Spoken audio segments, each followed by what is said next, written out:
So hello and welcome. हम लोगों ने जितनी भी चीज़ें पढ़ ली थी उसके आज नोट्स बनाने हैं, है ना, क्योंकि आज है नोट्स वाला दिन, राइट। और ये वीडियो रिकॉर्ड हो रही है, मे भी हो सकता है कि ये उल्टी रिकॉर्ड हो रही हो, बिकॉज मेरे को अभी कुछ आइडिया नहीं लगता कि ये वीडियो सीधी है, टेढ़ी है, कैसी है, क्या है। ठीक है, तो आप लोग क्या करिए, जैसा भी दिख रहा है इसको कोशिश करिए कि फ़ोन में पढ़ेंगे आप लोग, ठीक है। तो इम्पीचमेंट वाली बात पढ़ ली हमने, वाइस प्रेसिडेंट के बारे में थोड़ा बहुत लिख लेते हैं कि क्या है, कैसा है। और वाइस प्रेसिडेंट में जो हमने टॉपिक पढ़ा था उसको देख लेते हैं, फिर कैबिनेट साथ हमको शुरू करना है, हम सबको पता होगा। ठीक है, वाइस प्रेसिडेंट, ये रहा हमारा टॉपिक। ये हम लोगों को लिखना है नोट्स, ठीक है। ये अच्छी चीज़ है कि हम लोग एक वीडियो में पढ़ लेते हैं, फिर नेक्स्ट वीडियो में उसकी हम लोग क्या बना लेते हैं, नोट्स बना लेते हैं। आर्टिकल नंबर 63 से क्रिएट होता है हमारा प्रेसिडेंट, ठीक है। He is the ex officio, ये तो कोई भी नहीं पूछता वैसे, चेयरमैन ऑफ राज्यसभा, ठीक है। तो ये भी है। और कोई भी ऐसा फंक्शन डिफाइन नहीं करे गए हैं हमारे वाइस प्रेसिडेंट के, तो लिख देते हैं no functions defined in constitution of India for our vice president, ठीक है। और कैसे, अगर कभी भी वैकेंसी हो गई, कुछ ऐसा हो गया, रिमूवल हो गया, तो प्रेसिडेंट की जगह कौन ले लेंगे, वाइस प्रेसिडेंट ले लेंगे, ठीक है। और जब वो जब एज अ प्रेसिडेंट करेंगे तो एज अ चेयरमैन की ड्यूटी नहीं करेंगे, ठीक है। तो when acting as president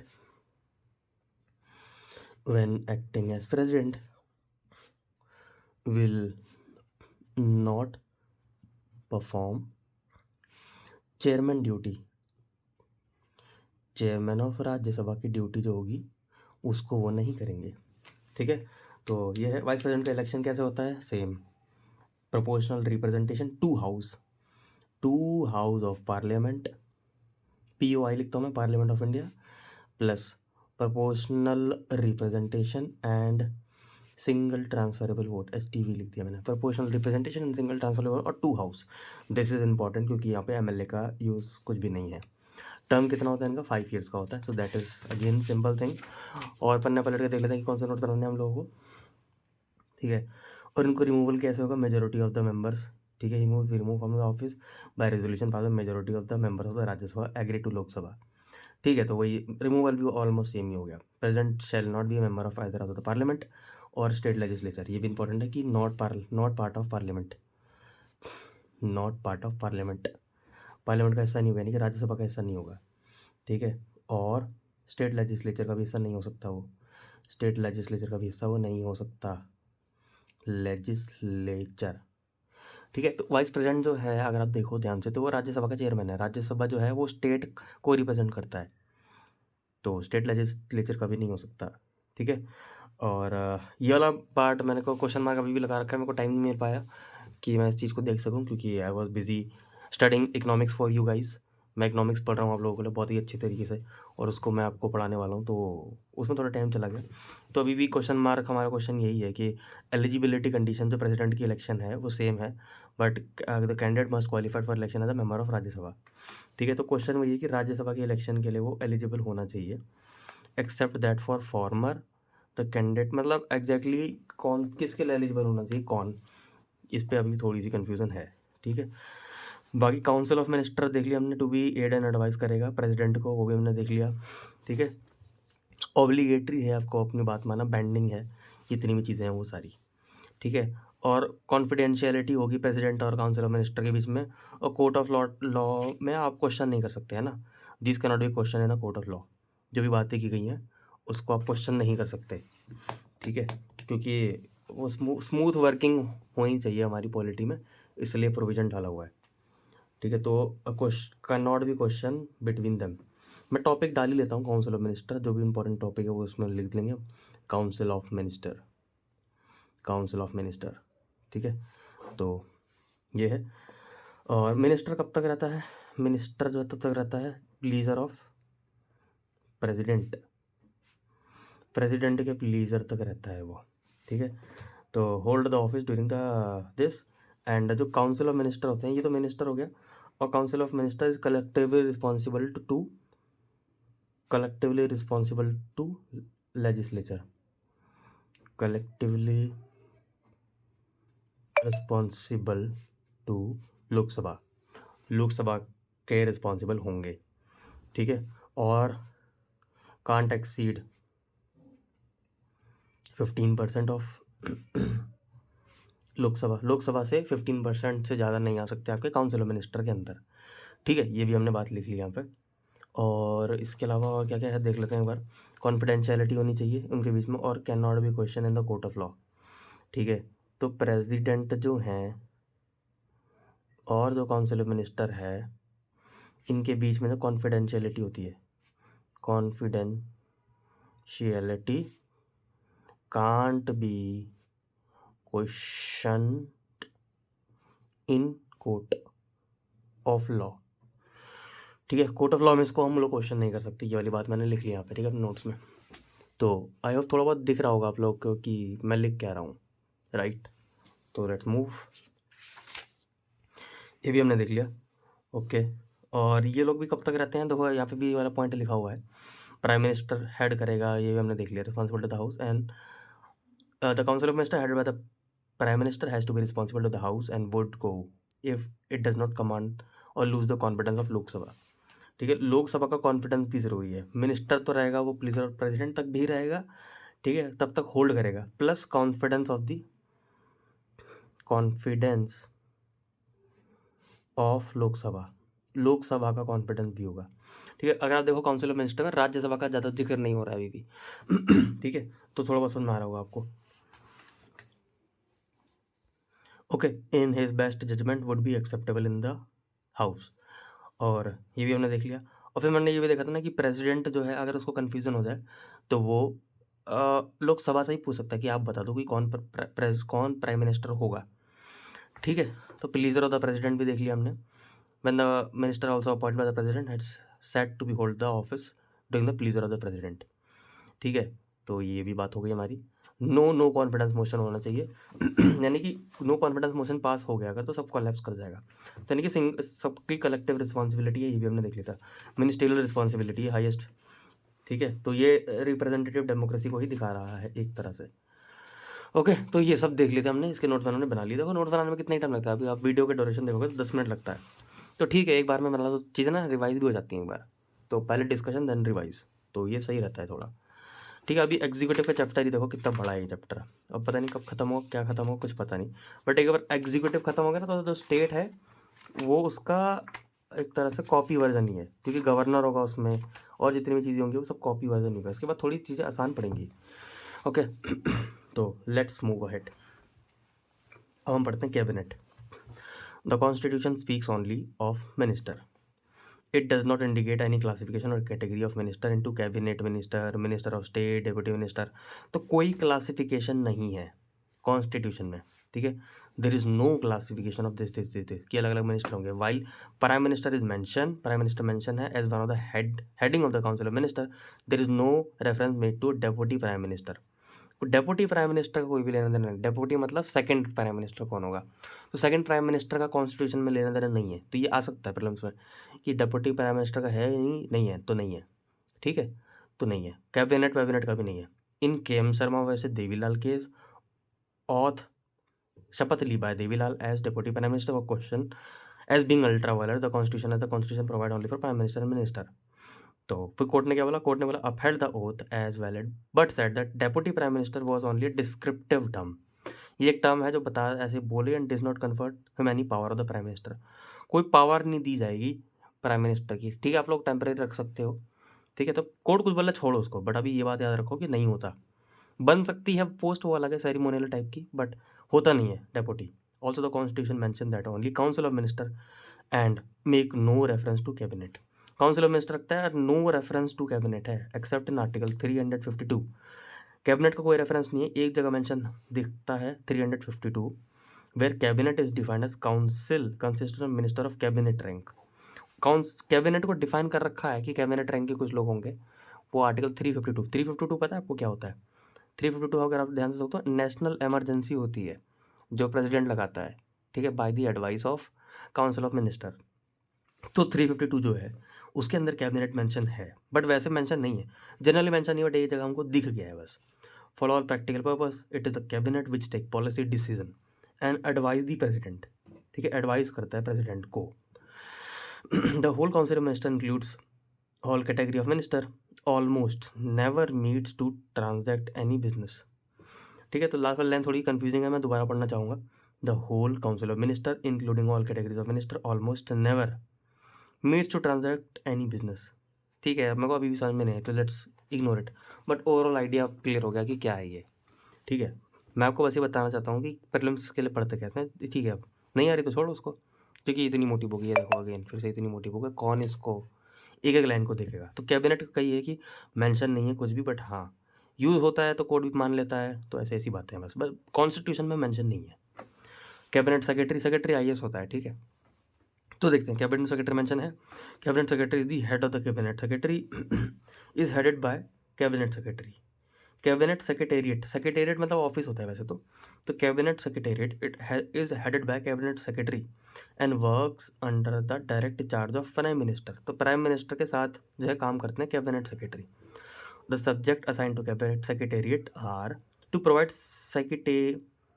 secretarial assistant to cabinet, assistant provide करना कैबिनेट को, ये काम होता है। And it's committee to be responsible to administration of the government of India, government of India का एडमिनिस्ट्रेशन देखना वो, ठीक है। तो ये याद करने पड़ेंगे यार ये तो, ठीक है।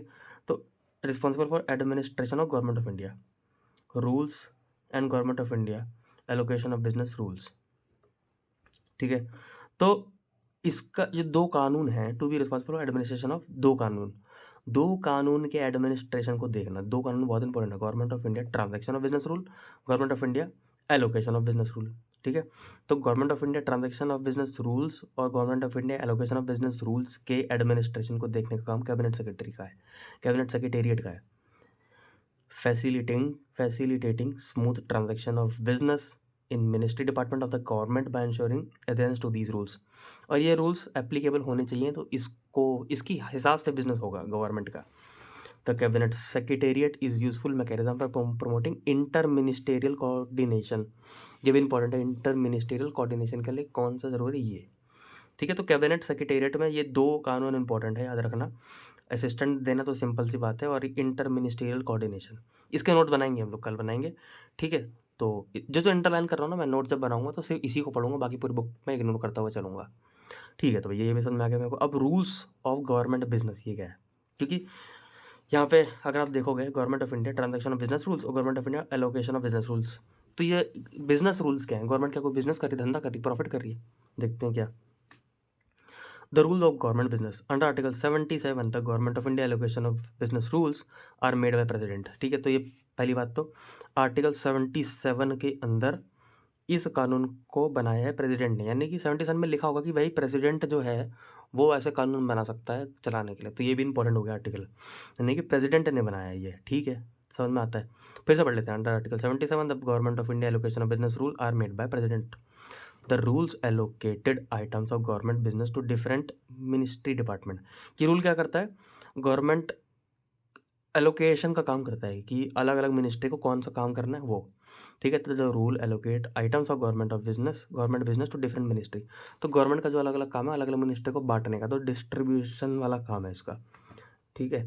तो ये कि हर मिनिस्ट्री क्या काम करेगी, वो काम को बताने वाला ये रूल है, बट इस कानून को बनाने वाला है प्रेसिडेंट है, ठीक है। तो ये बात याद रखना, रूल से हमको ऐसा लगता है कि पार्लियामेंट ने बनाया होगा, बट ऐसा नहीं है, प्रेसिडेंट है, बहुत इंपॉर्टेंट है ये, पार्लियामेंट ने नहीं बनाया। प्रीलिम्स में से टेढ़े मेढ़े क्वेश्चन आ सकते हैं। तो rule allocated items of the government business to different ministry department, ठीक है। तो एक तरह से हम इसको कह सकते हैं कि डिस्ट्रीब्यूशन करना ना, एलोकेट करना यानी कि डिस्ट्रीब्यूट करना, लिख लेता हूँ उसको, डिस्ट्रीब्यूट करना, डिस्ट्रीब्यूट करता है ये। ईच मिनिस्ट्री और department is usually headed by secretary, secretary नहीं कि आईएएस होता है, तो हर मिनिस्ट्री हेडेड बाय सेक्रेटरी होता है and is assigned to a minister in charge, minister in charge को असाइन है, ठीक है। तो हेड का रहेगा सेक्रेटरी, हर मिनिस्ट्री और डिपार्टमेंट का हेड सेक्रेटरी होता है, याद रखना। सेक्रेटरी मतलब IAS officer, and is assigned to minister in charge for the organisation structure of government of India, see annex, कह रहे एनेक्स देख लेना इसका, एनेक्स एनेक्सर शायद पीछे होता है इसके, एनेक्सर या आई थिंक आगे होता है या तो ये अपेंडिक्स है यार, एनेक्सर कहाँ है इसका, या तो यही है एनेक्सर 1। हाँ, और इसमें एनेक्सर 1 में कह रहा है कि भाई आप मिनिस्टर इंचार्ज को देख लो एक बार, ये मिनिस्ट्री ऑफ गवर्नमेंट को देख लो बेसिकली, ये इसमें बताया हुआ है, पर देख लेते हैं इसको। तो ये देखो मिनिस्ट्री ऑफ एग्रीकल्चर है, ये सब एग्रीकल्चर से, इनमें काम को डिस्ट्रीब्यूट करने का काम है कैबिनेट का, ठीक है। कैबिनेट सेक्रेटरी सेक्रेटेरिएट ये काम को डिस्ट्रीब्यूट करता है। डिस्ट्रीब्यूशन करने का काम जो है वो कानून के हिसाब से है। वो कानून कौन सा है? Government of business allocation of business rules, है ना। और इन बिजनेस को बनाया, इस रूल को बनाया प्रेसिडेंट ने है, ठीक है। तो ये प्राइम मिनिस्टर देख लेते हैं हम जल्दी से कि प्राइम मिनिस्टर क्या होता है। वैसे तो पता सबको है, the prime minister of India is the head of the union of the government and distinct from the president of India who is the head of state. Head of state, head of government, clear हो गया। तो since India has adopted the Westminster model of parliamentary democracy, it is the prime minister who oversees day to day functioning of the government. तो Westminster, हमने Westminster लिया हुआ है, हमारा model जो है वेस्ट मिनिस्टर है, मिनिस्टर नहीं है, Westminster model of parliamentary democracy. तो पार्लियामेंट्री डेमोक्रेसी, प्राइम मिनिस्टर देखता है गवर्नमेंट के daily function. The prime minister is assisted in his task by council of minister compromising cabinet minister, minister of state with independent charge, minister of state who work with cabinet minister and deputy minister. अलग अलग type के minister हैं जो prime minister के साथ मिलकर काम करेंगे, गवर्नमेंट को देखेंगे। Although it is considered most desirable for the prime minister to be a member of Lok Sabha, he can be a member of either house।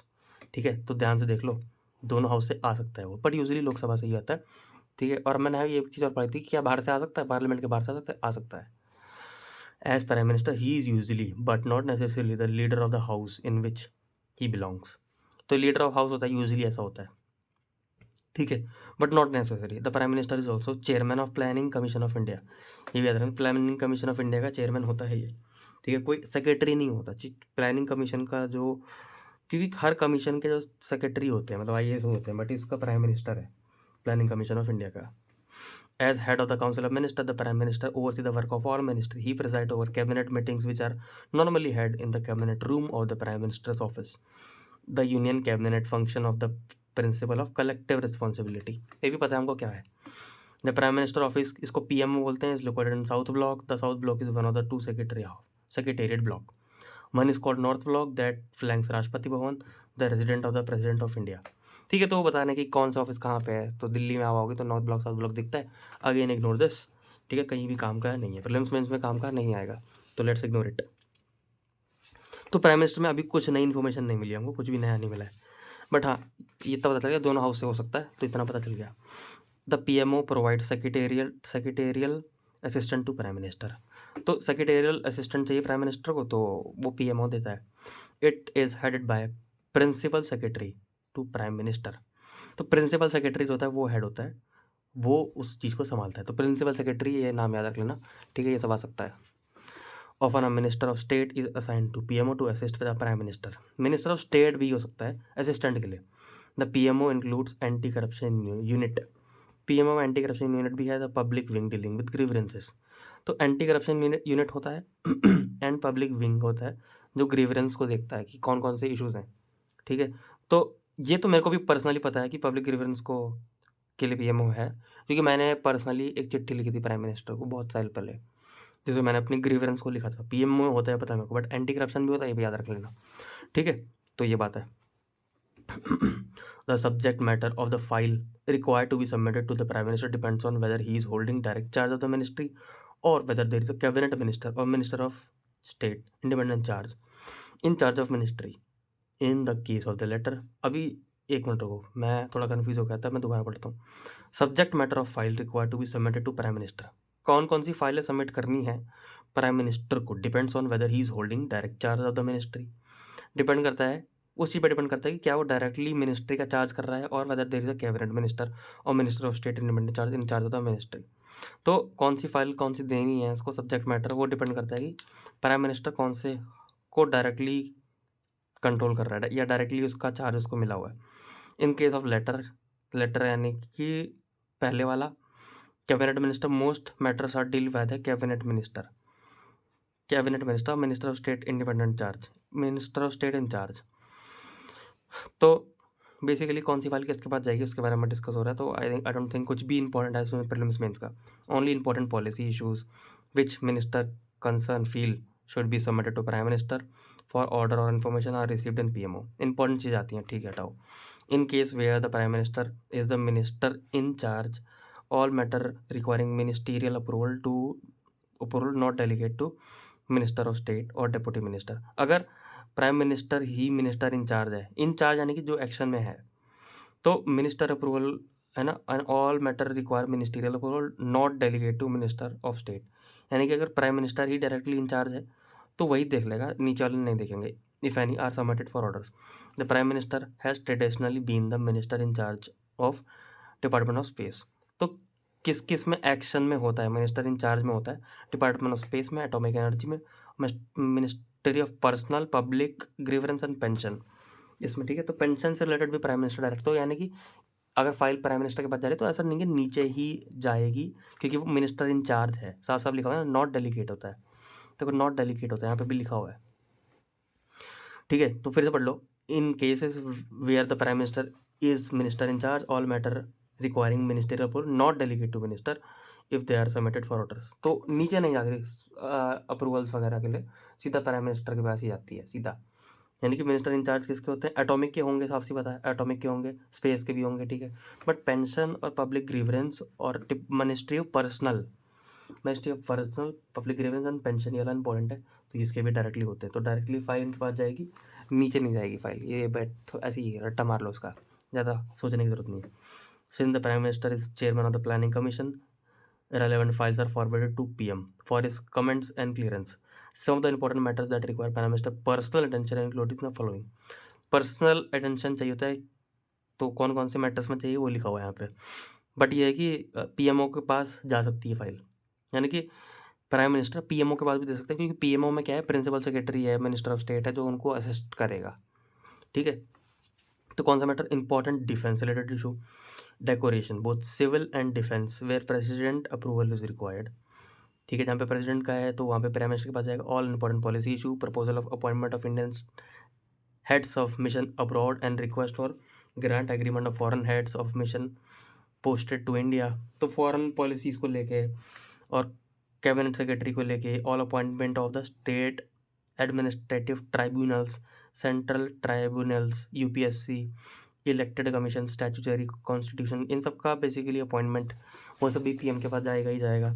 All policy जिसमें सिविल सर्विसेज का लेना देना है, related to administration of civil service and administrative reforms, वो भी सीधा सीधा जाएगा। तो आई थिंक ये वाला इंपॉर्टेंट है, एडमिनिस्ट्रेटिव रिफॉर्म्स वगैरह ये सब जो है वो डायरेक्टली PM के पास होके जा सकते हैं, ठीक है। Special package announce by the prime minister for states are monitor in PMO, तो पैकेज वो करते हैं, and periodically report submitted to prime minister and all judicial appointment हो गया for which president approval is required. Prelims के लिए कुछ important नहीं, बट हाँ ओवरऑल देख लिया हमने कि हाँ कि इनके पास जाती है, कुछ ऐसा ओवरऑल आइडिया आपको होना चाहिए, ठीक है। मैं आपको बता रहा हूँ कि प्रीलिम्स इज़ नॉट अबाउट, मैं फिर से बता रहा हूँ, इज़ नॉट अबाउट प्रिसीजन, कि आपको प्रिसाइज पता होना चाहिए, आपको ओवरऑल आइडिया होना चाहिए, अंडरस्टैंडिंग होनी चाहिए, ताकि आप लॉजिकल गेस कर सको। प्रीलिम्स गेस से ही निकलेगा आपका, प्रीलिम्स आपका एग्जैक्ट आप पढ़ के जाओ और एग्जैक्ट वो आ जाएगा, ऐसा होगा ही नहीं कभी भी, ठीक है। तो प्रीलिम्स निकलेगा गैस से, गैस आप तभी कर पाओगे जब आपको डीप अंडरस्टैंडिंग होगी बस।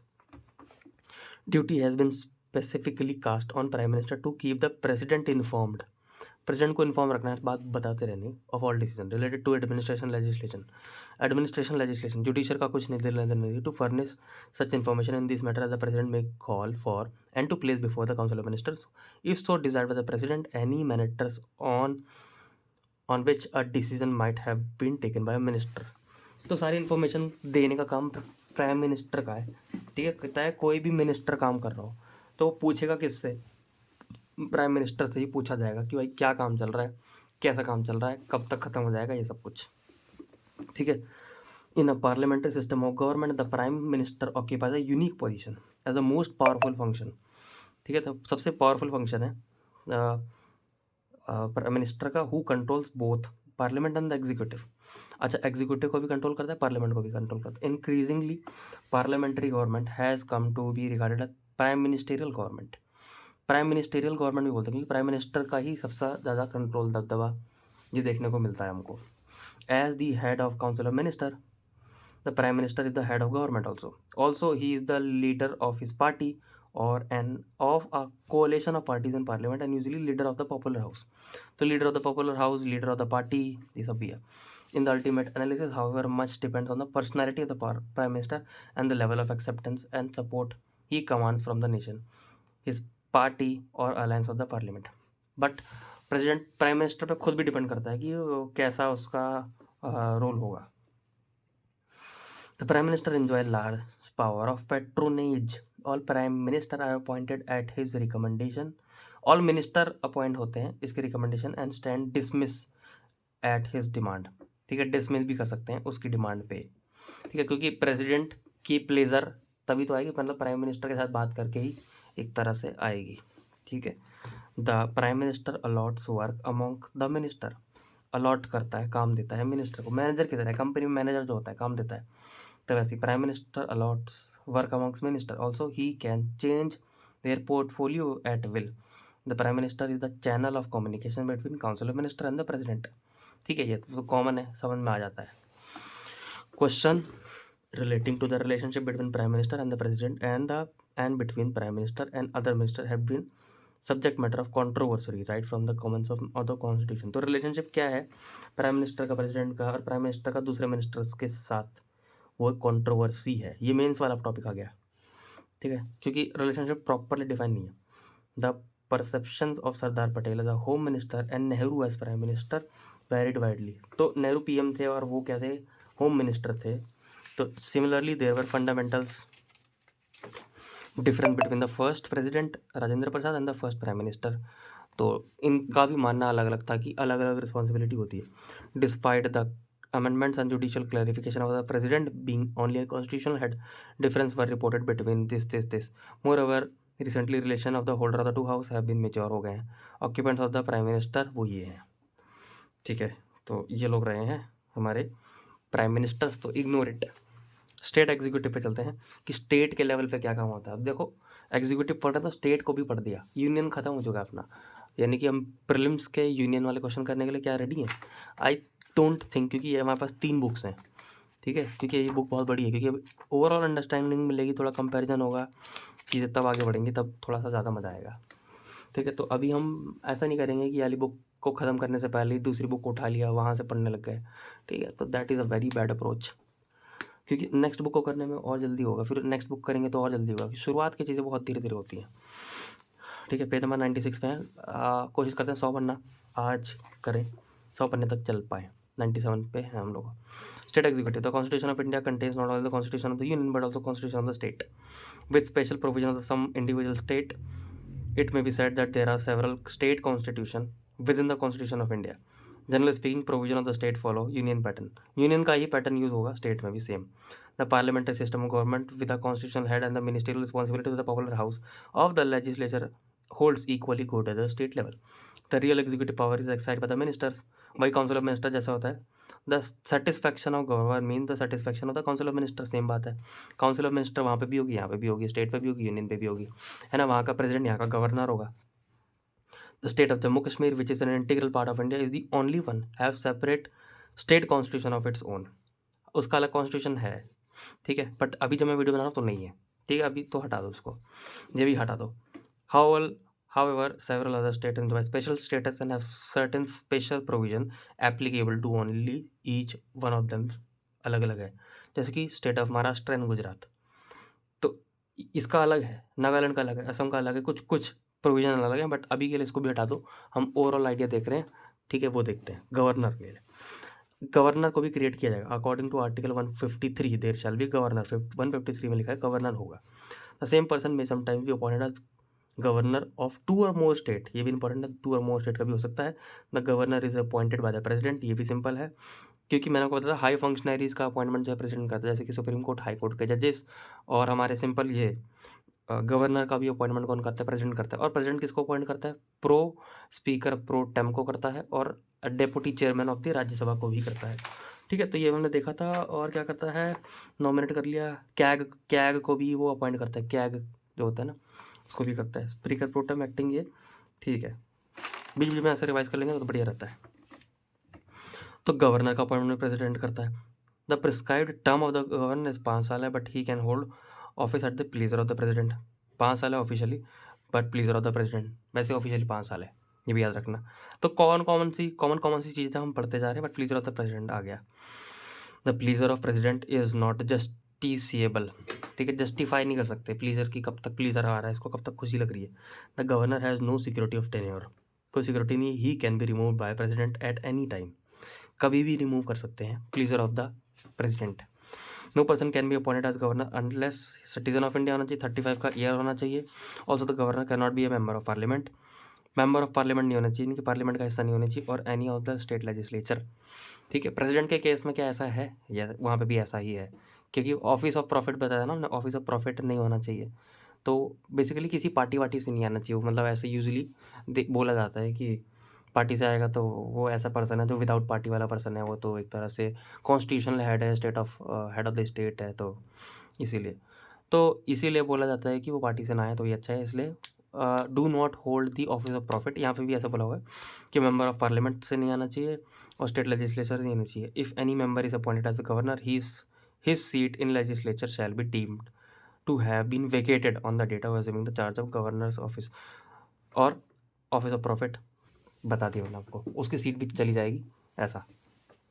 Every governor is entitled to free official resident and other emoluments etc as may be determined by parliament by law और as under the second schedule of the constitution, ठीक है। और उनको गवर्नर को entitle to free official resident को और अलग अलग जितनी भी उनको मिली हुई है सुविधाएं, और वो सुविधाएं पार्लियामेंट ने कानून से बनाई हैं या सेकंड शेड्यूल में लिखी हुई हैं, वो फ्री करनी पड़ेगी जब वो मतलब उस पोजीशन को लेंगे तब, ठीक है। In Hargobind versus Raghukul, the Supreme Court held that office of the governor was not an office of profit under the government of India। तो ये ऑफिस ऑफ प्रॉफिट ये नहीं है, ये तो सिंपल सी बात है ना, प्रेसिडेंट भी ऑफिस ऑफ प्रॉफिट नहीं है, ठीक है। Every governor and every person discharging under the function of governor has to take oath to faithfully execute the office and preserve protect constitution, same ही है, preserve protect and defend the constitution, ये भी same है, ठीक है। But ये है कि हाँ, उनकी जो जितनी भी फ़ायदे वाली चीज़ें हैं, सैलरी वगैरह होगा, ऑफिशियल रेजिडेंस होगा, वो पार्लियामेंट बाय लॉ बनाएगी या सेकंड शेड्यूल में लिखा होगा। तो यानी कि सेकंड शेड्यूल भी इंपॉर्टेंट है अपने लिए, सेकंड शेड्यूल में देखना पड़ेगा कि क्या यहाँ पे सैलरी लिखी हुई है, हो सकता है सैलरी लिखी हूँ, फ़ायदे लिखे हूँ, ओके। तो ये है the constitutional commission and the Supreme Court have repeatedly iterated over the recommendation of the Sarkari Commission in the matters of appointment of governor and said that only an eminent detached figure from outside the state should be appointed। एक commission था Sarkaria commission, उसने बोला था governor जो होगा किसी state में वो दूसरे स्टेट से आना चाहिए, should be appointed governor after कंसल्टेंस with the chief minister, है ना, फ्रॉम आउटसाइड दी स्टेट से आना चाहिए और चीफ मिनिस्टर के साथ डिस्कशन करके आना चाहिए, सरकारिया कमीशन में बोला हुआ है, ठीक है। उसी स्टेट से नहीं होना चाहिए वो, ओके। सिंपल सी बात है, उसी स्टेट से नहीं होना चाहिए, उसका रीज़न भी वही है, वो अपना फ़ायदा देख सकता है, ये सब है, वहाँ पे धौंस जमा सकता है कि मैं तो भाई बन गया, ठीक है, सिंपल। तो अभी ये सारी चीज़ें मेंस की है, मैं इसलिए ना इस पर ज़्यादा डिस्कशन डीप कर नहीं रहा हूँ, क्योंकि मेंस की चीज़ें वैसे इसमें लिखी नहीं है, ये प्रीलिम्स की बुक्स हैं। मेंस के लिए आपको अखबार पढ़ना पड़ेगा 2 साल का, 2 या 3 साल का पढ़ लो, काम हो जाता है, बट मिनिमम 2 साल तो टीचर्स कहते हैं 2 साल का पढ़ना चाहिए। और अखबार से ही काम होगा, और आप लोग वो जो पढ़ते हो क्या कहते हैं, पतले पतले पन्ने, येलो बुक्स, उससे मेंस में नहीं होगा, प्रीलिम्स में हो जाएगा, ठीक है। तो ये भी इंपॉर्टेंट चीज़ थी बतानी थी आपको। तो सरकारी कमीशन ने बोला हुआ है कि दूसरे स्टेट से ही आना चाहिए। The discharge of his function with a few exception in certain case governor is to be guided by aid and advice of council of minister, यहाँ भी होंगे। While the president of the republic the governor of the state are constitutional head, there are some fundamental difference भी हैं between the position of the president and the governor. That is, क्या difference है? वाइल president is elected, governor is nominated, ठीक है। Election होता है, government को नॉमिनेट करता है president. While the president can be remove only by the difficult process of impeachment, governor hold office during the pleasure of the president. President को निकालना मुश्किल है, बट गवर्नर को ऐसे ही निकाल दो, उठा के फेंक दो। कौन फेंक सकता है? President. While president is bound by aid and advice of the council of minister in the discharge of his function. The case of governor, the aid and advice provision applies, except in so far as the governor is required to function in his discretion।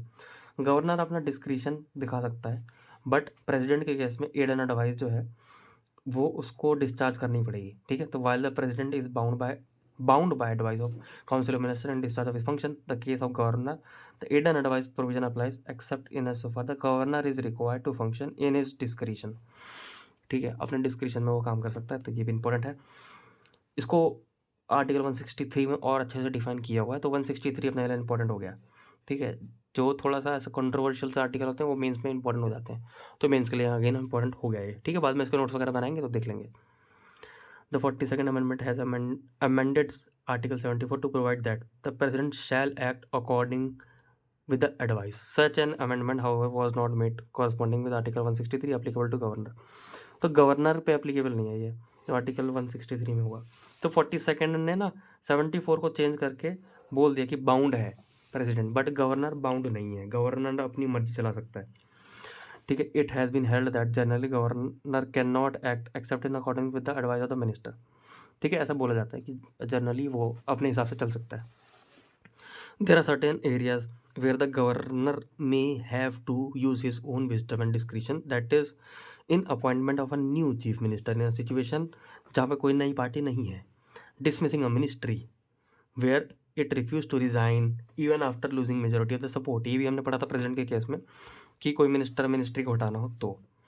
ठीक है, तो dismissing a ministry. C dissolution of assembly, ये भी हमने देखा था, dissolution of assembly of on the advice of chief minister who has lost majority support, determining the royalty of mineral licence to district council. तो royalty define करना, determining the royalty for mineral licence. देखो ये थोड़ा नया point है कि mineral licence की royalty, mineral निकालने के लिए हर स्टेट में क्या होता है कि मिनरल निकालने की रॉयल्टी मिलती है सरकार को, तो रॉयल्टी कितनी होगी, तो determining the royalty for mineral licence to district council in case of tribal areas of Assam under 6th schedule. तो असम से अगर आप क्या निकालोगे, आप मिनरल निकालोगे तो कितनी रॉयल्टी आपको गवर्नमेंट को देनी पड़ेगी, उसकी बात। और वो ये वाली बातें 6th शेड्यूल में लिखी है, जैसे हमने सैलरी वाली वाला बात देखा था तो 2nd शेड्यूल में, ये 6th में मिनरल वाली की भैया इनके साथ ट्राइबल एरिया होता है अंदर 6th शेड्यूल। अगेन इसको पढ़ा ना डीपली, बट याद अभी के लिए तो रखनी पड़ेगा ना। लोग कहते हैं कि अभी ये 6th शेड्यूल बताओ, शेड्यूल का होता है बताओ, अभी याद कर लो, सिंपल सी बात है। बाद में एक नई किताब आएगी कॉन्स्टिट्यूशन के नाम से, क्योंकि ये चल रही है और पॉलिटिकल सिस्टम, इसमें ओवरऑल आइडिया लग रहा है खाली, इससे आपके प्रीलिम्स के बस गेस सही होंगे बस। Advising the president of the failure of constitutional machinery and to impose president rule. कहीं पे प्रेसिडेंट रूल लगाना है, ठीक है, कि कोई कॉन्स्टिट्यूशनल मशीनरी फेल हो गई तो वो अपने दिमाग से लगा सकता है। और कॉन्स्टिट्यूशनल मशीनरी फेल होने का मतलब ये है कि स्टेट इमरजेंसी है वो, यानी कि आर्टिकल नंबर 356 है। ठीक, तो ये भी हो गया। गिविंग और withholding assent to bill, withhold कर सकता है returning a bill for reconsideration of the house और reserving it for reconsideration of president. तो वो रिकंसिडरेशन के लिए भी भेज सकता है कि भाई तुम लोग रिकंसिडर कर लो, स्टेट लेजिस्लेटिव असेंबली आप इसको रिकंसिडर कर लो, ये भी बोल सकता है वो, और वो रोक भी सकता है वो। और reserving it for consideration of the president को भी दे सकता है। बड़ी बातचीत सीधा प्रेसिडेंट को दे दिया उसने कि भाई आप देख के बताओ, आप अपना दिमाग लग के बताओ कि ये सही है कि गलत है, क्या करना चाहिए हमको इस केस में। ठीक है, वैना अब ये देखो थोड़ी पॉलिटिक्स होगी यहाँ पे, पढ़ लेते हैं इसको। वैना chief minister of UP was dismiss for now, governor जब डिसमिस कर दिया था उनको, after a group of member withdrew their support and the governor appointed another person as chief minister without a majority test on the floor of the House, and the High Court ordered the restatement of the former Chief Minister. The Supreme Court ordered a special session on the State Assembly to have a composite floor test between the two contending claimants of Chief Ministership. तो यही हुआ कि भाई हटा दिया governor को, dismissed chief minister को हटा दिया था गवर्नर ने, और दूसरा लेके आ गया था वो जिसकी कोई भी एक तरह से वो नहीं थी, मेजोरिटी नहीं थी। ठीक है, तो चीफ मिनिस्टर को डिसमिस कर दिया था। चीफ मिनिस्टर को डिसमिस करना भी एक तरह से इसका ही काम है, किसका, गवर्नर का डिसमिस। जैसे प्राइम मिनिस्टर डिसमिस कब होता है, जब उसको प्लीजर डॉक्ट्रिन चला जाता है, वैसे यहाँ पे प्लीजर डॉक्ट्रिन है क्योंकि वो भी तो एक मिनिस्टर है, और सिंपल कि वो मेजोरिटी लॉस कर जाए तो house of the legislative assembly अगर चला जाए उस केस में भी तो हो सकता है कि गवर्नर को हटाना पड़े। तो वही ये बोल रहा है कि मैं chief minister of UP was dismiss by governor after a group of members withdrew their support and governor appointed another person as chief minister without majority test on the floor of the house, and the high court order to reinstatement of the former chief minister. High court ने बोला पुराने वाले को लेके आओ, इसको नहीं, ये तो मेजोरिटी से भी नहीं आया। बट हुआ यूँ था कि पहले वाला भी तो उसको भी सपोर्ट नहीं मिल रहा था, कॉन्फिडेंस नहीं मिल रहा था, नए वाले को भी नहीं मिल रहा। The supreme court order special session in the state assembly to have a composite floor test between the two. उसको तो सुप्रीम कोर्ट ने बोला कि आप देख लो ज़रा कि कौन सा जो है सूटेबल है और उसको करो। अगेन पॉलिटिक्स इग्नोर पॉलिटिक्स, ठीक है। The executive power of the state is vested in the government and is to be excise by him either directly or through officer subordinate to him in accordance with the constitution। Executive power state की तो पता है, इसमें union की पता है, ये president में होती है। The executive power of the state is coextensive with its legislative power. अच्छा, को एग्जिस्ट करती है एग्जीक्यूटिव पावर लेजिस्लेटिव कैसे? When an item happens to be in the concurrent list. Concurrent list यानी कि एक ऐसे लिस्ट जिसमें दोनों काम लिखे हों, सेंटर के भी स्टेट के भी, यानी कि इस काम को सेंटर भी कर सकता है, स्टेट भी कर सकता है।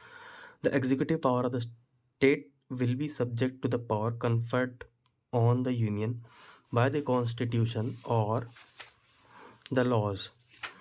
तो ये थोड़ा सा कंफ्यूजिंग लग रहा है, फिर से देख लेते हैं। When an item happens to be in concurrent list, the executive power of the state will be subject to the power conferred on the union by the constitution. तो कॉन्स्टिट्यूशन यूनियन को पावर देगा और उसके under रहेगा state और the laws, ठीक है। ये थोड़ा सा कंफ्यूजिंग है, ये बाद में जब कॉन्स्टिट्यूशन वाली बुक पढ़ेंगे तब थोड़ा सा और क्लैरिफाई कर लेंगे कि ये कॉन्करेंट लिस्ट ये सब कैसे होता है। बट हमको गवर्नर पढ़ना है, तो गवर्नर का आई थिंक थोड़ा बहुत क्लियर हो रहा है। Governor appoint the advocate general of state. Advocate general of state यानी कि सरकारी एडवोकेट होता है, एक ही होता है, उसका अपॉइंटमेंट करना। The chairman and member of state public service commission. Chairman and member of state public service commission, जैसे यूपीएससी है, यूपीएससी के चेयरमैन को भी अपॉइंटमेंट करने का काम किसका है? वो, क्योंकि high dignitary high functionality position है, तो वो प्रेसिडेंट का रोल हो सकता है। तो वहाँ पे स्टेट वाले का ये है। एंड द जजेस ऑफ सबऑर्डिनेट कोर्ट, क्योंकि यहाँ पे भी क्या है, ये हाई फंक्शनरीज ही तो हैं, बट वो स्टेट के हाई फंक्शनरीज हैं, और पहले वाले केस में वो यूनियन वाले थे, तो यूनियन वाले के केस में अपॉइंटमेंट जो है प्रेसिडेंट करता है। अच्छा, गवर्नर का भी प्रेसिडेंट करता है, ये बात आपको याद रखनी है, ठीक है। तो ये चीज़ है, ओके। अच्छा, अगर मैं क्वेश्चन पूछूं वाइस प्रेसिडेंट का अपॉइंटमेंट कैसे होता है, वाइस प्रेसिडेंट कहाँ से आता है? तो वाइस प्रेसिडेंट तो पहली बात तो एक्स ऑफिशियो चेयरमैन होता है राज्यसभा का। बट ऐसा कोई अपॉइंटमेंट वाला हमने आई डोंट थिंक कि ऐसा कुछ देखा था कि वो कैसे आता है, कहाँ से आता है, क्योंकि उसका कोई इलेक्शन का था या नहीं था, आप खुद बताओ, था या नहीं था? था यार, आप फिर से याद करो तो था। 2 हाउस ऑफ द पार्लियामेंट था, plus proportional representation and single transferable vote के हिसाब से हो रहा था उसका, बट उसमें वो इन्वॉल्व नहीं थे। क्या एमएलए इन्वॉल्व नहीं थे, स्टेट लेजिस्लेटिव असेंबली इन्वॉल्व नहीं थी, ठीक है। थोड़ा सा ऐसे याद करोगे तो बीच बीच में तो याद आएगा, तो थोड़ा अच्छा लगेगा आपको भी। तो हाई डिग्निटरीज का जितना भी यहाँ पे हो रहा है स्टेट लेवल पे, advocate general of state, chairman और स्टेट पब्लिक सर्विस कमीशन का, जजेस, इन सब का अपॉइंटमेंट करता है हमारा गवर्नर, ठीक है। ये सब आ सकता है। The governor appoint chief minister and other minister on the advice of chief minister. All the minister hold office during the pleasure of the governor, है ना। But the Council of Ministers is collectively responsible to legislator of the State Assembly. This in practice means that only the person likely to be most acceptable to the House is to be appointed as Chief Minister, and that the Council of the Minister hold office so long as it does not lose the confidence of the House. Correct? And that each minister continues only so long as the Chief Minister wants. ठीक है, तो confidence होना चाहिए house में, और chief minister जब चाहेगा तब तक, ठीक है। तो थोड़ा बहुत ये प्राइम मिनिस्टर से रिलेटेड हो गया, थोड़ा थोड़ा आगे बढ़ते हैं। All executive action is to be taken in the name of governor. The governor may make rules for the more convenient transaction of business of the state and for allocation of the work among minister. जैसे union के case में rule बना रखे हैं president ने, government of India transaction of business rules, government of India allocation of business rule, और उसकी help करने के लिए हमारे कैबिनेट सेक्रेटेरिएट भी हैं।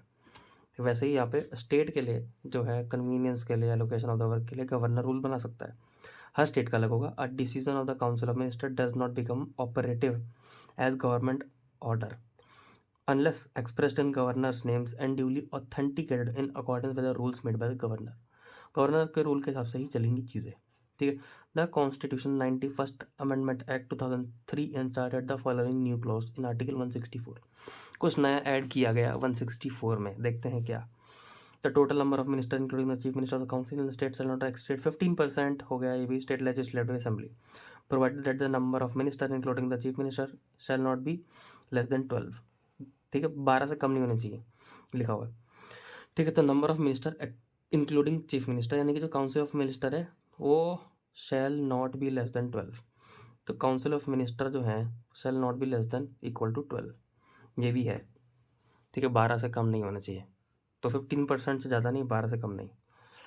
Provided that further that where the total number of minister including the chief minister the in the council of minister in any state of the commencement of the constitution exceed that said 15% the number specified in the first two provision, and the case may be then total number of ministers and the shall be brought in the conformity with the provision of the clause within 6 months from such date as president may by publicly not appoint। ये थोड़ा clear नहीं हुआ मेरे को कि क्या है, 6 महीने में कुछ हो जाना चाहिए, बट क्या है वो समझ में नहीं आया मेरे को। 6 महीने वाला छोड़ दो अभी के लिए, प्रीलिम्स में वो 6 महीने है कि 10 महीने वो नहीं आता है। प्रीलिम्स में ये आता है कि हाँ भाई 15% वाली बात है तो दोनों जगह अप्लीकेबल है, बट इसमें 12 वाला लिख दिया इसने, कौन सा आर्टिकल मिलेगा वो नहीं आता है। A member of legislative assembly of a state और other of the house of the legislature of a state having legislative council belonging to any political party who is disqualified for being a member of the house under paragraph 2 of the 10th schedule shall also be disqualified to appoint as a minister। तो minister में वो नहीं आ सकता जो election से ही disqualify हो गया हो या उसका हिस्सा ना हो, है ना। who is disqualified from being a member of that house, house का मेंबर ही नहीं बन पाया वो मिनिस्टर नहीं बन पाएगा, ठीक है। जो हाउस का मेंबर नहीं बन पाया वो मिनिस्टर क्या ही बनेगा, या वो 10th शेड्यूल में ऐड हो गया हो। 10th शेड्यूल यानी कि वो होता है कि एंटी डिफेक्शन होता है, जितना मेरे को याद है।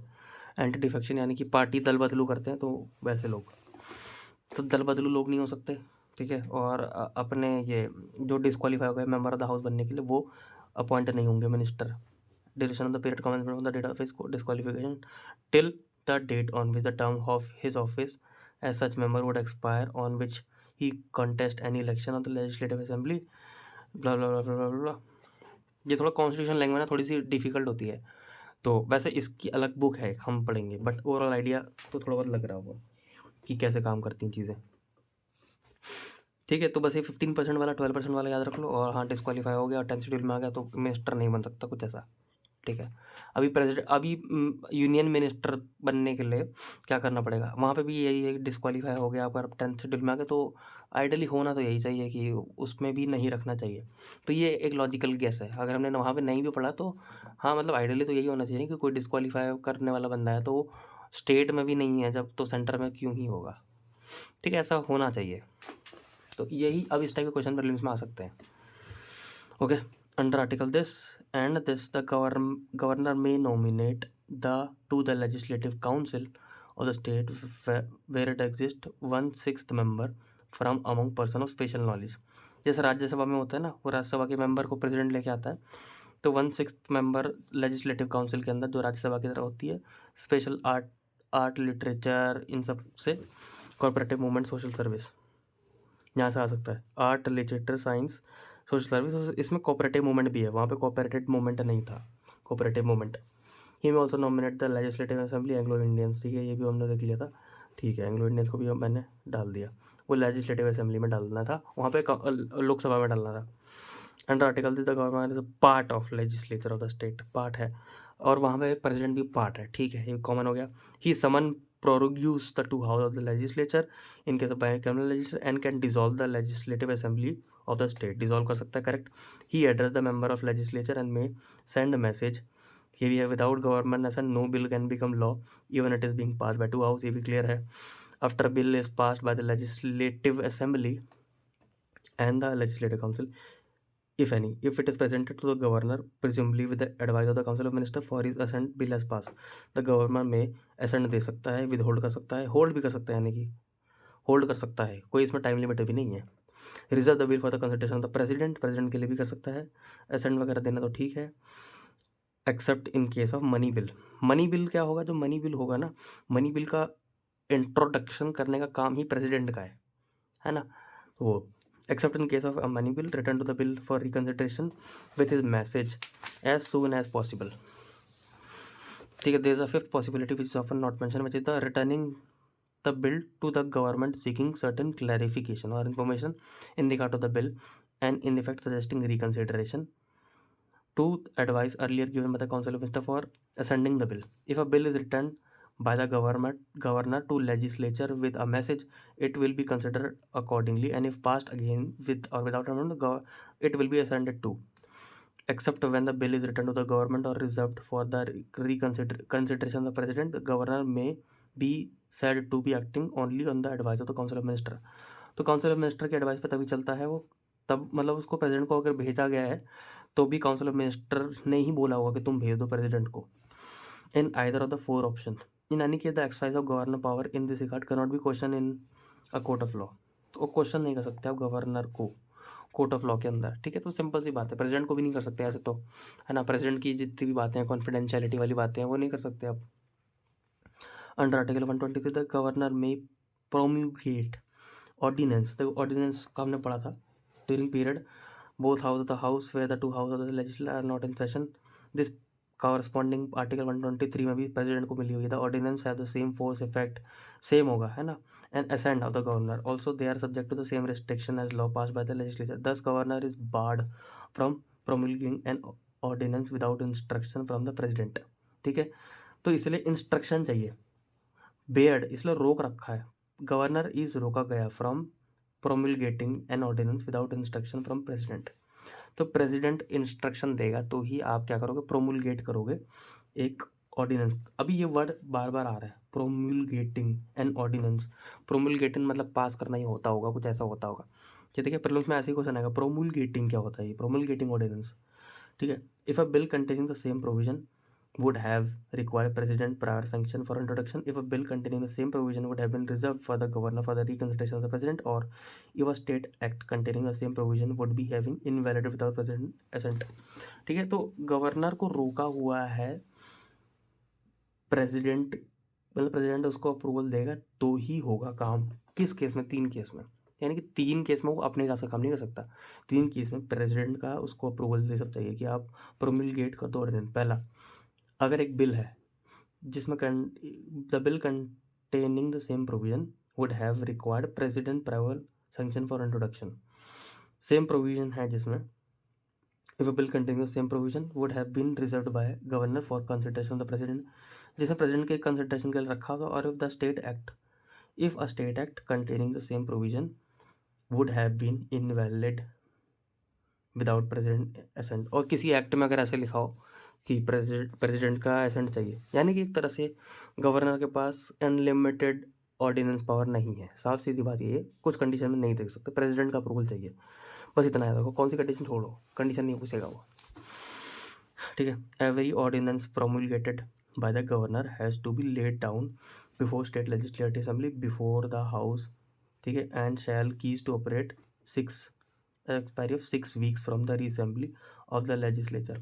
लेजिस्लेचर असेंबली जब आ गई उसके 6 हफ्ते के बाद, 6 हफ्ते यानी कि 1.5 मंथ होता है वैसे सही बताऊँ तो 6 हफ्ते बाद वो एक्सपायर कर जाएगा आपका ऑर्डिनेंस. और earlier if a resolution disapproving is passed the ordinance, और 6 हफ्ते तो मैक्सिमम है. ठीक है, expiry of the 6 week reassembly of the state, और even earlier if a resolution disapproving is passed. और उससे पहले भी हो सकता है कि अगर लोगों ने डिसअप्रूवल वाला पास कर दिया कि हम डिसअप्रूव कर रहे हैं इस ऑर्डिनेंस को. ठीक है, तो 1.5 मैक्सिमम है, मिनिमम नहीं है, मैक्सिमम है. The ordinance may have been withdrawn by the governor at any time. ठीक है, कभी भी निकाल सकते हैं. ऑर्डिनेंस में भी withdrawn bye governor at any time, किसी भी टाइम विड्रॉ कर सकता है गवर्नर अपनी बात को जो उसने ऑर्डिनेंस पास किया हुआ है. ठीक है, तो ये भी हमने देखा. अभी यहाँ तक पढ़ लेते हैं, फिर रोक लेते हैं क्योंकि वीडियो भी लंबी हो गई है. The notorious misuse of the ordinance making power. The governor was highlighted in DC Vadhva versus State of Bihar. The Bihar government promulgated a 256 ordinance during this days. All these were kept going by the being re-promulgated again and again. The court held that it was a subversive of the domestic practice and a fraud on the constitution. This process is to be most aspiringly used only to meet extraordinary situation, it cannot be allowed to pervert and serve political ends. तो misuse करते हैं ordinance को. Under article 202 the governor is required to cause to be laid down before the house and the legislative budget. मैंने हमने देखा तो budget था, report से. Money bill can not be introduce and demand of the grants can not be moved without the recommendation of the governor. तो money bill introduce नहीं हो सकता and a demand of grant can not be moved. Demand of grant देखना पड़ेगा क्या है ये. Demand of grant देखना पड़ेगा क्या है. मैं क्वेश्चन मार्क लगाता हूँ. डिमांड ऑफ ग्रांट मूव नहीं कर सकते without recommendation of the governor. Even amendment would required recommendation. और उसके अंदर अमेंडमेंट करना वो भी रिकमेंडेशन चाहिए होगा. ठीक है. The governor has given the power to grant pardon कर सकता है. जैसे मैंने पता था ना आपको, आर्टिकल नंबर 72 में पार्डॉन कर सकता है, रिप्राइव रिस्पाइटर, वो सब. तो the governor has been given the power to grant pardon etcetera to suspend, remit, commute the sentence of a person convicted of offence against any law related to a matter to which executive power of the state extend. The power of courts has to be exercised on the advice of the Council of Ministers. In KM Nanavati case, the Supreme Court held that it is open to the governor to grant full pardon दे सकता है even during the pendency of the case in the Supreme Court. अगर supreme court में भी pending है कोई case तो full पार्डॉन दे सकता है. ये इंपॉर्टेंट है यार. कोई केस सुप्रीम कोर्ट में पेंडिंग है तो गवर्नर ही उसको फुल पार्डन देते. But the governor can not exercise his power of suspension of a sentence for the period when the court is seized of the case. अगर court ने seize कर दिया केस को, कैप्चर कर दिया, लॉक कर दिया, तो नहीं कर सकता है. तो पेंडेंसी केस में कर सकता है. But the governor can not so exercise his power for that period when the supreme court is seized of the case. The governor power of the suspension was held to be subject to the rules framed by the Supreme Court. तो जो suspend कर देता है ये was held to be subject on the rules frame by supreme court के हिसाब से, rule के हिसाब से. लास्ट के लाइन थोड़ी सी अभी भी कंफ्यूजिंग है तो देखेंगे, इसको पढ़ेंगे, थोड़ा समझेंगे इसको कि क्या है. क्वेश्चन मार्क में डाल देता हूँ यहाँ पे. ठीक है. बट हाँ ये भी पता है, ये इतना पता चल गया कि हाँ इस केस में it is open to the government to grant full pardon at a time even during the pendency of the case. But वो नहीं कर सकता अगर सीज है. ये तो समझना कि लास्ट वाली लाइन समझ में नहीं है मेरे को. The governor power of suspension was held to be subject to the rules frame by the supreme court. Supreme court ने कुछ रूल बना रखे हैं, उस रूल्स के हिसाब से पावर सस्पेंशन चलेगा, शायद कुछ ऐसा है ना. बट ठीक है, ओवरऑल आइडिया क्लियर है. हमको बस देखना है सुप्रीम कोर्ट और गवर्नर के बीच का रिलेशन थोड़ा देखना पड़ेगा. ठीक है, वो हम देख लेंगे नेक्स्ट वीडियो में. और अभी हमको पढ़ना है यूनियन टेरेटरीज. अभी भी एग्जीक्यूटिव का चैप्टर आई थिंक कितना बड़ा है यार, 103 पन्ने तो पहुँच गए हम. अच्छा 10 पन्ने और बचे हैं. आई थिंक नेक्स्ट वीडियो में ख़त्म हो जाना चाहिए क्योंकि 10 पन्ने हैं. तो नेक्स्ट वीडियो में हम लोग मिलते हैं, 10 पन्ने ख़त्म करते हैं और ये चैप्टर को नक्की करते हैं क्योंकि ये बहुत बड़ा चैप्टर हो गया. फिर पार्लियामेंट है, फिर और भी बहुत सारे चैप्टर्स हैं. ठीक है. तो अभी एग्जीक्यूटिव भी बचा है बट इट्स वेरी गुड. अगर आपने सब वीडियो देखा है तो हम 100 पन्ना ख़त्म कर चुके हैं, यानी कि around 1/3 of the book is over now. ठीक है. Political system is also over. Executive हमको करना है तो 1/3 भी नहीं कहेंगे क्योंकि 12 चैप्टर हैं तो 12 डिवाइडेड बाय 3 करेंगे अगर तो आता है 4. तो हाँ 1/3 of the book is over very soon. It's good. But हमको और भी बुक्स करनी है तो will meet very soon tomorrow. Bye.